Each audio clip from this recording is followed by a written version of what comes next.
जनता के बीच से अभी अभी आया एक लोकसभा का चौंकाने वाला सर्वे। देश की जनता ने कर दिया बड़ा खुलासा। जनता ने बता दिया कि कौन होगा देश का प्रधानमंत्री। क्या अब की बार देश से हो सकता है बीजेपी का सोपड़ा साफ और बन सकती है इंडिया महागठबंधन की सरकार।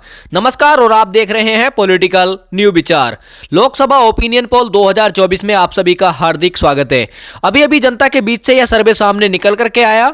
इस सर्वे में जनता ने बता दिया कि कौन होगा देश का प्रधानमंत्री। क्या अब की बार देश के प्रधानमंत्री तीसरी बार बन पाएंगे नरेंद्र मोदी, या अब की बार होगा बड़ा उलटफेर और बन पाएगा प्रधानमंत्री अन्य दल का कोई नेता। इन सभी प्रश्नों का जवाब इस वीडियो में आपको मिल जाएगा। वीडियो के अंत तक जरूर बने रहें और आज हम देखेंगे कि किस राज्य में किसको कितनी सीटें मिलने का अनुमान है और देश में कौन अपनी सरकार बनाने जा रहा है। पूरे ओपिनियन पोल में जरूर बने रहें। चलिए शुरू करते हैं और देखते हैं सबसे पहला राज्य। लेकिन उससे पहले मैं आपको जानकारी के लिए बता दूं कि देश में कुल लोकसभा की 543 सीटें हैं और किसी भी पार्टी को पूर्ण बहुमत की सरकार बनाने के लिए 272 सीटें जीतने की आवश्यकता होती है। जिस पार्टी के पास 272 या उससे अधिक सीटें होंगी वही पार्टी देश में अपनी सरकार बनाएगी। आप अपनी राय कमेंट करके जरूर बताएं कि आप अब की बार देश में किसकी सरकार बनते देखना चाहते हैं, क्योंकि जनता की राय लोकतंत्र को मजबूत बनाने के लिए महत्वपूर्ण होती है। इसलिए अपनी राय अवश्य दें और चैनल पर नए आए हो तो प्लीज करके चैनल को सब्सक्राइब जरूर कर लें। हम आपके साथ अलग अलग राज्यों के ओपिनियन पोल व एग्जिट पोल को साझा करते रहेंगे। बने रहिए हमारे साथ। चलिए शुरू करते हैं और देखते हैं सबसे पहला राज्य। चलिए हम सबसे पहले बात करते हैं उत्तर प्रदेश राज्य की। उत्तर प्रदेश राज्य में लोकसभा की कुल 80 सीटें हैं। यहां पर बीजेपी के खाते में 45 जबकि कांग्रेस के खाते में 35 लोकसभा सीट जाती दिख रही हैं। और आमतौर पर ऐसा माना जाता है कि जो पार्टी उत्तर प्रदेश में सर्वाधिक सीटें जीतेगी वही पार्टी केंद्र में भी सरकार बनाएगी। लेकिन अब की बार आंकड़े कुछ फेल होते नजर आ रहे हैं। पूरे ओपिनियन पोल को देखिए और आपको पता चल जाएगा कि अब की बार केंद्र में किसकी सरकार बनने जा रही है। चलिए इसी के साथ यदि हम बात करें बिहार राज्य की। बिहार राज्य में लोकसभा की कुल 40 सीटें हैं। यहां पर बीजेपी के खाते में 14 जबकि महागठबंधन के खाते में 26 लोकसभा सीट जाती दिख रही हैं। चलिए इसी के साथ यदि हम बात करें हरियाणा राज्य की। हरियाणा राज्य में लोकसभा की कुल 10 सीटें हैं। यहां पर बीजेपी के खाते में 4 वहीं महागठबंधन के खाते में 6 लोकसभा सीट जाती दिख रही हैं। चलिए इसी के साथ यदि हम बात करें पंजाब राज्य की। पंजाब राज्य में लोकसभा की कुल 13 सीटें हैं। यहां पर बीजेपी के खाता खुलने की कोई संभावना नहीं है। कांग्रेस के खाते में 5 वहीं अन्य दलों के खाते में 8 लोकसभा सीट जाती दिख रही हैं। यानी कि पंजाब राज्य में बीजेपी की लुटिया डूबती हुई नजर आ रही है। चलिए इसी के साथ यदि हम बात करें गोवा राज्य की।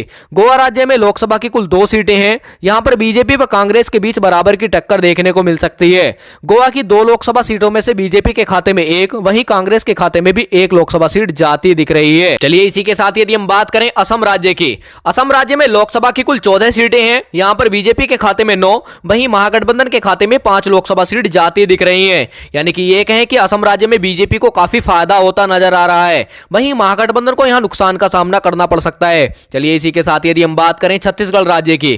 छत्तीसगढ़ राज्य में लोकसभा की कुल 11 सीटें हैं। यहां पर बीजेपी के खाते में 5 वहीं महागठबंधन के खाते में 6 लोकसभा सीट जाती दिख रही हैं। चलिए इसी के साथ यदि हम बात करें तमिलनाडु राज्य की।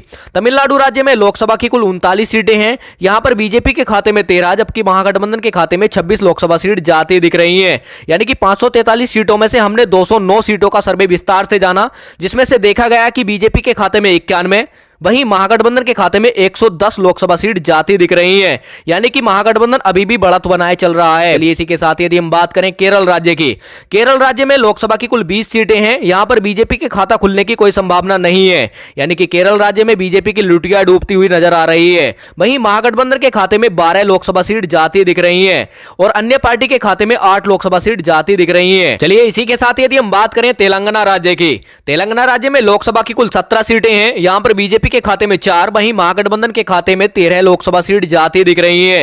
यानी कि तेलंगाना राज्य में बीजेपी को काफी नुकसान का सामना करना पड़ सकता है, वहीं महागठबंधन को काफी फायदा होता नजर आ रहा है। चलिए इसी के साथ यदि हम बात करें मणिपुर राज्य की। मणिपुर राज्य में लोकसभा की कुल मात्र 2 सीटें हैं। यहां पर बीजेपी के खाता खुलने की कोई संभावना नहीं है।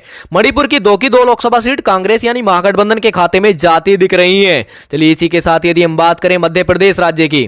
मध्य प्रदेश में लोकसभा की कुल 29 सीटें हैं। यहां पर भी बीजेपी के खाते में 7, वहीं महागठबंधन के खाते में 22 लोकसभा सीट जाती दिख रही है। मध्य प्रदेश में भी बीजेपी को नुकसान का सामना करना पड़ सकता है, वहीं महागठबंधन को यहां काफी फायदा होता नजर आ रहा है। चलिए इसी के साथ यदि हम बात करें त्रिपुरा राज्य की, त्रिपुरा राज्य में लोकसभा की कुल 2 सीटें हैं। यहां पर बीजेपी व कांग्रेस के बीच बराबर की टक्कर देखने को मिल सकती है।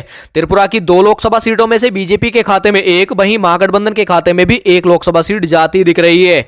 चलिए इसी के साथ यदि हम बात करते हैं जम्मू कश्मीर की, जम्मू कश्मीर में लोकसभा की कुल 6 सीटें हैं। यहां पर भी बीजेपी व कांग्रेस के बीच बराबर की टक्कर देखने को मिल सकती है। जम्मू कश्मीर की 6 लोकसभा सीटों में से बीजेपी के खाते में 3, वहीं महागठबंधन के खाते में भी 3 लोकसभा सीट जाती दिख रही है। इसी के साथ यदि हम बात करें मेघालय राज्य की, मेघालय राज्य में लोकसभा की कुल 2 सीटें हैं। यहां पर बीजेपी के खाता खुलने की कोई संभावना नहीं है, जबकि मेघालय की 2 लोकसभा सीट महागठबंधन के खाते में जाती दिख रही है, यानी कि बीजेपी की यहां भी लुटिया डूबती हुई नजर आ रही है। चलिए इसी के साथ यदि हम बात करें अरुणाचल प्रदेश की, अरुणाचल प्रदेश में लोकसभा की कुल 2 सीटें हैं। यहां पर बीजेपी व कांग्रेस के बीच बराबर की टक्कर देखने को मिल सकती है।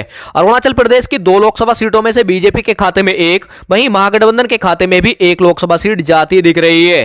चलिए इसी के साथ यदि हम बात करें झारखंड राज्य की, झारखंड राज्य में लोकसभा की कुल 14 सीटें हैं। यहां पर बीजेपी व कांग्रेस के बीच बराबर की टक्कर देखने को मिल सकती है। झारखंड की 14 लोकसभा सीटों में से बीजेपी के खाते में भी 7, वहीं महागठबंधन के खाते में भी 7 लोकसभा सीट जाती दिख रही है। चलिए इसी के साथ यदि हम बात करें राजस्थान राज्य की, राजस्थान राज्य में लोकसभा की कुल 25 सीटें हैं। यहां पर बीजेपी के खाते में 17, वहीं महागठबंधन के खाते में 8 लोकसभा सीट जाती दिख रही है, यानी कि राजस्थान में बीजेपी को काफी फायदा होता नजर आ रहा है। वहीं कांग्रेस यानी महागठबंधन को नुकसान का सामना करना पड़ सकता है। चलिए इसी के साथ यदि हम बात करें गुजरात राज्य की, गुजरात राज्य वैसे तो भाजपा का गढ़ माना जाता है, लेकिन ओपिनियन पोल को देखिए और आपको पता चल जाएगा कि हां ऐसा सत्य है या गलत है।